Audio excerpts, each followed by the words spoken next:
So Valerie in many ways was an ideal candidate for a facelift. The reason is, well, she had a bunch of things that we could fix. She doesn't have a overly full face or an overly gaunt face. She had a fair amount of skin laxity in the lower face and neck, which is really the areas that you can treat the best with a standard lower facelift. She's also very fair-skinned, which means she's going to most likely have nice scars, and you can also treat her with a laser at the same time, and I used a fair amount of energy. We can get away with that with fairer skin, which really helps to get rid of those fine lines.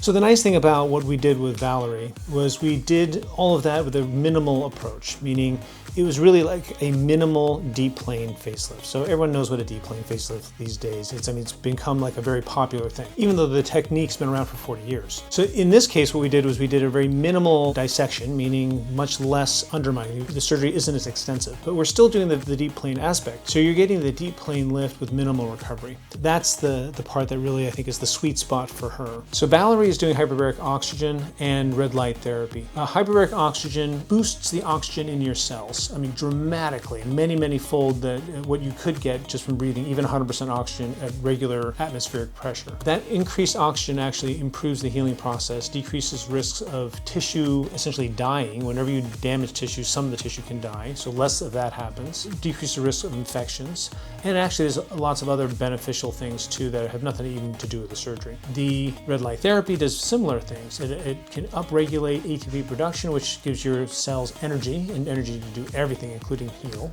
It makes your stem cells proliferate and divide, which is what you also need for healing. Decreases inflammation, and actually makes the healing faster, and that's all been shown scientifically. We have other things here too. Cryotherapy is also very good for post-surgery because it's good for pain management and for swelling. It can actually make your bruises go away faster too, because it actually increases blood flow. Initially the cold causes constriction, and then you step out of it and everything flushes, and you get more blood flow and your bruises go away faster. She's also been supported with IV drips with vitamins and various other things and antioxidants to help her heal faster and feel better as well. So we have an overnight suite that Val stayed in to recover. The best thing about our aftercare is that it's linked to our healing center. So it's really one facility. The healing center has hyperbaric oxygen, cryo, red light. We have access to IVs and all kinds of other things too, including also massage, lymphatic massage. Not only do you get care by nurses to make sure you get your meds and you're comfortable and all that kind of stuff, you also get access to all these things that can help you recover faster and decrease risks of complications. So it's kind of a package deal.